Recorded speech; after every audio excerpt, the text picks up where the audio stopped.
Self-awareness. Okay, so this is necessary in every area of your life. That's what's so important about self-leadership. It affects your spiritual, your mental, your emotional, and your physical life. We need to be self-aware in all those categories. So knowing your intentions and your values is what being self-aware is all about. Really knowing what your intentions and your values are.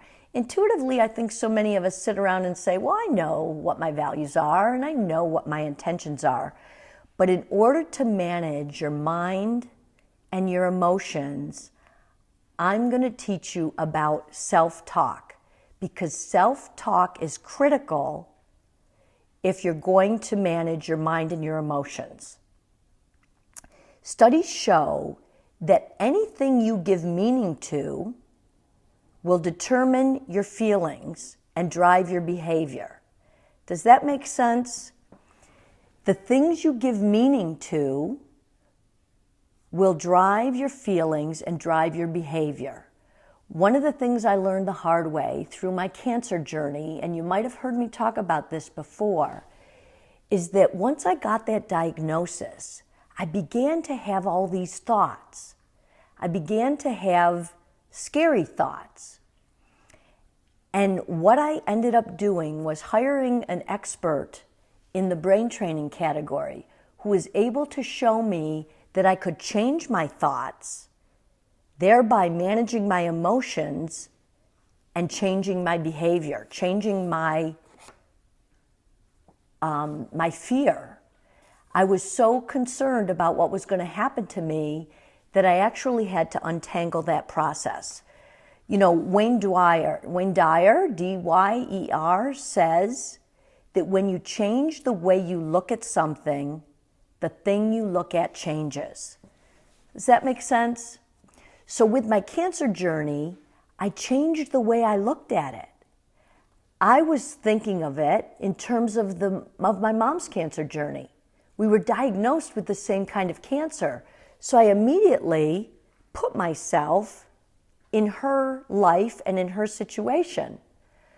But when I began to look at my situation differently for what it was, it changed my whole journey there. Let me give you another example, and this seems kind of silly, but it's a testament to how clearly our thoughts dictate our behaviors in the long run. So last week I was going out to the bank, and I don't normally physically go to the bank, right? We do everything electronically today, but I had to go to the bank. And in my mind, I knew exactly where the bank was. So I got down to the main street of my town. I took a right. I saw a bank. I went right by it, around the block to my bank, only to find that that wasn't my bank. I was sure that was the location. So I actually got on my phone, right, and I Googled the address. Guess what it did? It took me back to the bank I drove right by. And I stopped to think about how my brain was working. I had preconceived and knew so clearly, I thought, where my bank was that I drove right by my bank. I took a right, saw the sign and everything, and my mind wouldn't even engage with it. So it's so important that you understand that your thoughts may not be correct. We tend to think that what's on our mind is correct, but it's not really true. So what I want you to do, here's what I do now. Let me share my notes here. Here's what I do now when I come across something that I'm trying to figure out or learn. The first thing I do is I ask myself the question, how can I look at this differently? How can I look at the situation differently?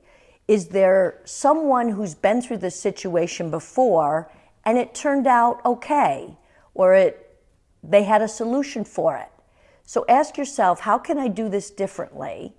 And then secondly, what am I willing to do to change my circumstance? Am I willing to do what that person did, What am I willing to do?